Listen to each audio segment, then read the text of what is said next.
Hello. Hi friends, welcome to my YouTube channel. आज है 18 जनवरी 2024। 18 जनवरी 2024 के सभी इम्पोर्टेंट क्वेश्चन को इस वीडियो में हम डिस्कस करेंगे। आप इस पीडीएफ को हमारे टेलीग्राम चैनल से डाउनलोड कर सकते हैं। लिंक हमने डिस्क्रिप्शन बॉक्स में दे दिया है। यदि आपको हमारी वीडियो अच्छी लगी तो आप हमारी वीडियो को लाइक कर सकते हैं। यदि आप हमारे चैनल पर पहली बार आए हैं तो आप हमारे चैनल को सब्सक्राइब कर सकते हैं। तो चलिए देखते हैं कल के करंट अफेयर्स को हम रिवीजन कर लेते हैं। हाल ही में IUCN की रेड लिस्ट में असुरक्षित के रूप में किसे वर्गीकृत किया गया है? इसका आंसर है हिमालयन उल्फ को। हाल ही में भारत के पहले मल्टी स्पोर्ट्स बीच गेम 2024 का आयोजन कहाँ किया गया है? इसका आयोजन गोवा में किया गया है। इसमें पहले स्थान पर मध्य प्रदेश विजेता है। क्वेश्चन नंबर 3 है, हाल ही में जोरावर लाइट टैंक के विकास का परीक्षण किसने किया है? इसका आंसर है DRDO ने। क्वेश्चन नंबर 5 है, गांधी ए लाइफ इन 3 कैंपेन्स पुस्तक के लेखक हैं MJ अकबर हैं। 6वां क्वेश्चन है, हाल ही में मुनव्वर राना का निधन हो गया, उनका संबंध किससे था? इसका आंसर है उर्दू शायर से। सिक्योर आर्मी मोबाइल इकोसिस्टम संभव किसने लॉन्च किया है? इसका आंसर है इंडियन आर्मी ने। किस टाइगर रिजर्व ने डार्क स्काई पार्क के रूप में मान्यता प्राप्त की है? इसका आंसर है पेंच टाइगर रिजर्व ने। पहला क्वेश्चन है, हाल ही में भारतीय वायुसेना ने ऑपरेशन सर्वशक्ति कहाँ पर लॉन्च की है? इसका आंसर है B, जम्मू कश्मीर में। हाल ही में भारतीय सेना ने ऑपरेशन सर्वशक्ति लॉन्च किया है। हाल के दिनों में आतंकवादी समूहों ने पीर पंजाल पर्वतमाला के दक्षिण में, विशेष रूप से राजौरी पुंछ क्षेत्र में आतंकवाद को पुनर्जीवित करने की कोशिश की है, जहां लगभग 20 सैनिक मारे गए हैं। सर्वशक्ति क्षेत्र के घने जंगलों, पहाड़ों और गुफाओं में आतंकवादियों के ठिकानों का पता लगाने का ध्यान केंद्रित करेगी। यह जो ऑपरेशन सर्वशक्ति लॉन्च किया गया है, यह घने जंगलों, पहाड़ों और गुफाओं में जो आतंकवादी ठिकाने हैं उनको पता करेगी। और ये जो आतंकवादी घात लगाकर बैठे रहते हैं और हमारी सेनाओं पर हमला कर देते हैं, उसका भी पता लगाने के लिए ऑपरेशन सर्वशक्ति एकदम केंद्रित है। इसके आगे हम देखेंगे, थोड़ा जम्मू कश्मीर के बारे में देखते हैं। जम्मू कश्मीर इसे केंद्र शासित प्रदेश के रूप में दर्जा 31 अक्टूबर 2019 को दिया गया। इसकी राजधानी है जम्मू और श्रीनगर। यहाँ के उपराज्यपाल हैं मनोज सिन्हा जी। यहाँ पर लोकसभा सीट है 5 है। राज्यसभा सीटों की संख्या यहाँ पर 4 है। जम्मू कश्मीर के 3 प्रमुख राष्ट्रीय उद्यान हैं, जिसमें पहला है दाची-गाम राष्ट्रीय उद्यान, दूसरा है सलीम अली राष्ट्रीय उद्यान, तीसरा है किश्तवाड़ राष्ट्रीय उद्यान। लद्दाख के प्रमुख राष्ट्रीय उद्यान में इसका सबसे हेम्स राष्ट्रीय उद्यान जो है भारत का सबसे बड़ा राष्ट्रीय उद्यान है। इसके आगे हम देखेंगे जम्मू कश्मीर के प्रमुख दर्रे। जम्मू कश्मीर में पहला दर्रा है पीर पंजाल दर्रा, 28,2832 मीटर ऊंचा है यह दर्रा। वेरी नाग नामक झील के पास स्थित है। यह कश्मीर घाटी को जम्मू क्षेत्र के राजौरी जिले और पुंछ जिले से जोड़ता है। दूसरा है बनिहाल दर्रा, यह 2832 मीटर की ऊंचाई पर स्थित है। जवाहर सुरंग इसी दर्रे में स्थित है। तीसरा है रोहताक दर्रा, इसकी ऊंचाई है 3980 मीटर। यह वर्ष भर बर्फ से ढका रहता है। इसके आगे हम देखेंगे क्वेश्चन नंबर 2, विश्व आर्थिक मंच वर्ल्ड इकोनॉमिक फोरम की 54वीं मीटिंग को किस शहर में आयोजित किया गया है? इसका आंसर है A, दावोस में।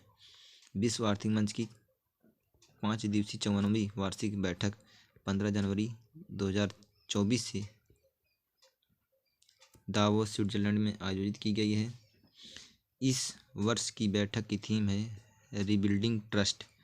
54वीं बैठक में विभिन्न देशों के 2800 से अधिक नेता भाग ले रहे हैं। इनमें 60 से भी अधिक राष्ट्र एवं सरकारों के प्रमुख शामिल हैं।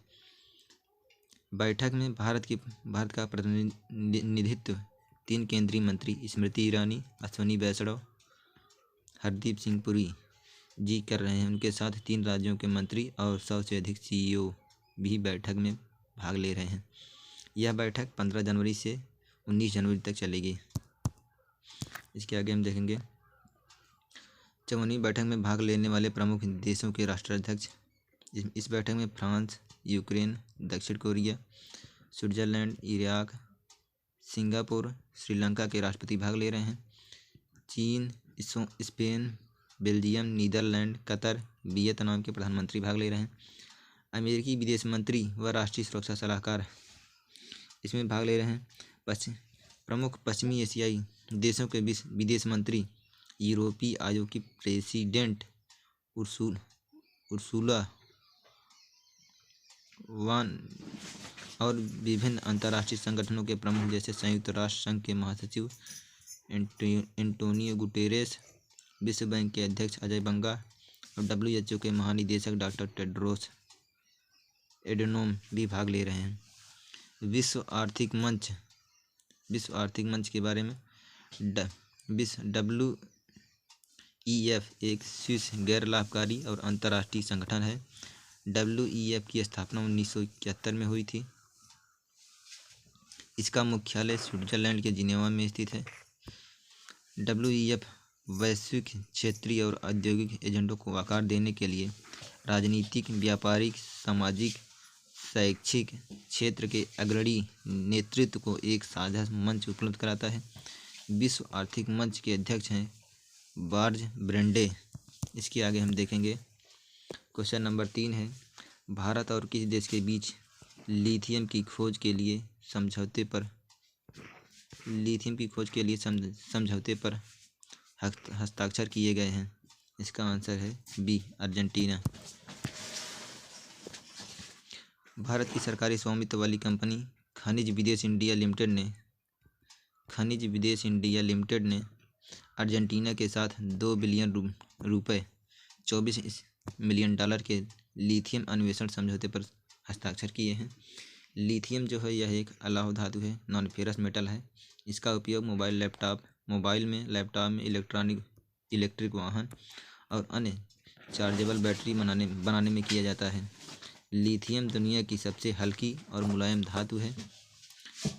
लिथियम जो है वह दुनिया की सबसे हल्की और मुलायम धातु है। हाल ही में जियोलॉजिकल सर्वे ऑफ इंडिया को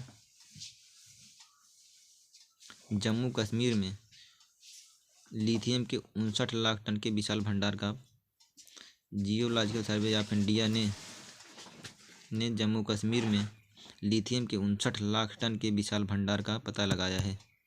इसके आगे हम देखेंगे क्वेश्चन नंबर 4, हाल ही में FIFA footballer of the year किसे चुना गया है। इसका आंसर है ए, लियोनेल मेसी को। इसके आगे देखेंगे हम अर्जेंटीना के लियोनेल मेसी ने फीफा के फुटबॉलर ऑफ द ईयर का अवार्ड जीत लिया है। मेसी ने लगातार दूसरे साल यह अवार्ड जीता है। स्पेन की Aitana Bonmati football of the year बनी है। वह बार्सिलोना के लिए क्लब फुटबॉल खेलती हैं। इसके आगे हम देखेंगे फीफा होता है federation international D football association. इसकी स्थापना 1904 में की गई थी। इसका मुख्यालय ज्यूरिख, स्विट्जरलैंड के ज्यूरिख में है। इसके अध्यक्ष गियानी इन्फेनिटो हैं। फीफा पुरुष विश्व कप 1930 में शुरू हुआ था। फीफा महिला विश्व कप 1991 में शुरू हुआ था। फीफा पुरुष विश्व कप 2022 का विजेता अर्जेंटीना है। इसके आगे देखेंगे क्वेश्चन नंबर 5, हाल ही में बर्नार्डो एरेवलो किस देश के राष्ट्रपति बने हैं। इसका आंसर है डी, ग्वाटेमाला के बारे में थोड़ी हम जानकारी लेंगे। इसकी राजधानी है ग्वाटेमाला सिटी। मुद्रा क्विट्जल है। यह मध्य अमेरिका का एक देश है। हाल ही में कुछ नियुक्तियां की गई हैं। अंतर्राष्ट्रीय नियुक्तियां हुई हैं। लाई चिंगते यह ताइवान के राष्ट्रपति बने हैं। शेख हसीना बांग्लादेश के प्रधानमंत्री बनी हैं। मिस्र के राष्ट्रपति अब्देल फतेह अल सीसी बने हैं। शेरिंग टोब्गे भूटान के नए प्रधानमंत्री बने हैं। क्वेश्चन नंबर 7 देखेंगे हम। क्वेश्चन नंबर 6 देखेंगे हम। 75वें एमी अवार्ड 2024 में किस श्रेणी ने सर्वश्रेष्ठ ड्रामा श्रेणी का एमी पुरस्कार जीता है? इसका आंसर है द बियर।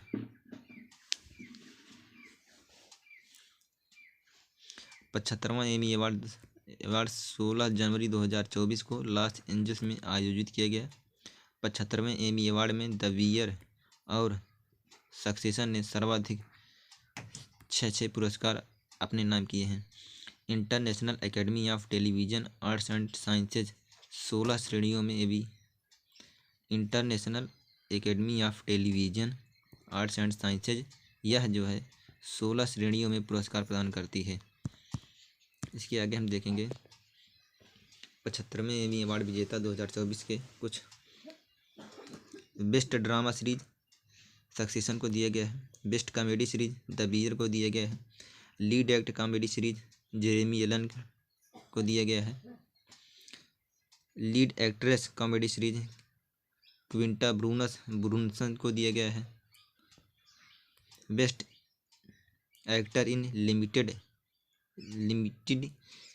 या एंथोलॉजी सीरीज स्टीवन यूएन को दिया गया है। Best actress in limited anthology series Ali Wong Beef को। इसके बाद supporting actor comedy series Ebon Moss को दिया गया है। Outstanding directing for a comedy series Christopher Storer को दिया गया है। इसके आगे हम देखेंगे एमी अवार्ड 2024। एमी अवार्ड 2024 अमेरिकी और अंतर्राष्ट्रीय टेलीविज़न उद्योग के लिए प्रदान किए जाते हैं। International Academy of television arts and sciences द्वारा यह पुरस्कार प्रदान किया जाता है। पहली बार यह पुरस्कार 1949 में प्रदान किया गया था। क्वेश्चन नंबर 7 है। हाल ही में किस भारतीय महिला क्रिकेटर को प्लेयर ऑफ द मंथ दिसंबर का प्लेयर ऑफ द मंथ चुना गया है? इसका आंसर है सी दीप्ति शर्मा को। भारत की दीप्ति शर्मा को international cricket council ICC international cricket council ने प्लेयर ऑफ द मंथ दिसंबर का player of the month award प्रदान किया है। वहीं मेंस क्रिकेटर्स में ऑस्ट्रेलियाई गेंदबाज पैट कमिंस को यह अवार्ड दिया गया है। ICC ने दिसंबर 2023 के टॉप परफॉर्मेंस को यह अवार्ड दिया है।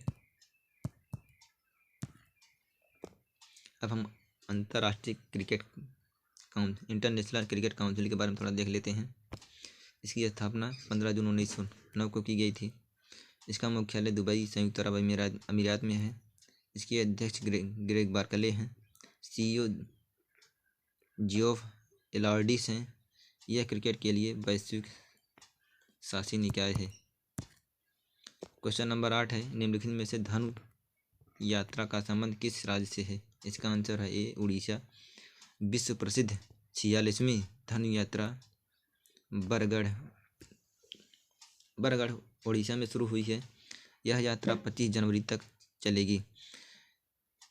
यह यात्रा जो है यह बुराई पर अच्छाई की जीत की प्रतीक धनु यात्रा देश की आज़ादी के जश्न के एक हिस्से के 1947 से 1948 में बरगढ़ में शुरू की गई थी। यह महोत्सव कृष्ण लीला पर आधारित है और इसमें कृष्ण और उनके मामा कंस की पौराणिक कहानी दिखाई जाती है। इसके बाद हम क्वेश्चन नंबर 9 देखेंगे।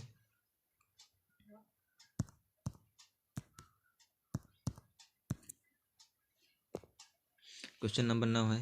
हाल ही में यूपी नेडा, इसका फुल फॉर्म है Uttar Pradesh new and renewable energy development agency, इसने एक सौर ऊर्जा से संचालित नाव को विकसित किया है।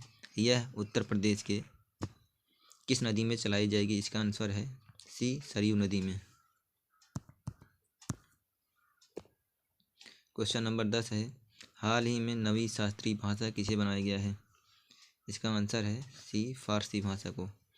विदेश मंत्री एस जयशंकर ने घोषणा की कि भारत सरकार ने नई शिक्षा नीति के तहत फारसी को भारत की नवी शास्त्रीय भाषाओं में से एक के रूप में शामिल किया है। आधिकारिक तौर पर भारतीय संविधान की जो 8वीं अनुसूची है, 8वीं अनुसूची में के तहत अब तक 6 शास्त्रीय भाषाओं की पहचान की गई है। भारत की राष्ट्रीय शिक्षा नीति 2020 के अनुसार फारसी, इसके साथ ही पाली और इसके साथ ही प्राकृत को संरक्षित किया जाना चाहिए। भारत की 6 शास्त्रीय भाषाएं हैं। सबसे पहली शास्त्रीय भाषा तमिल है, जो 2004 में बनी हुई थी।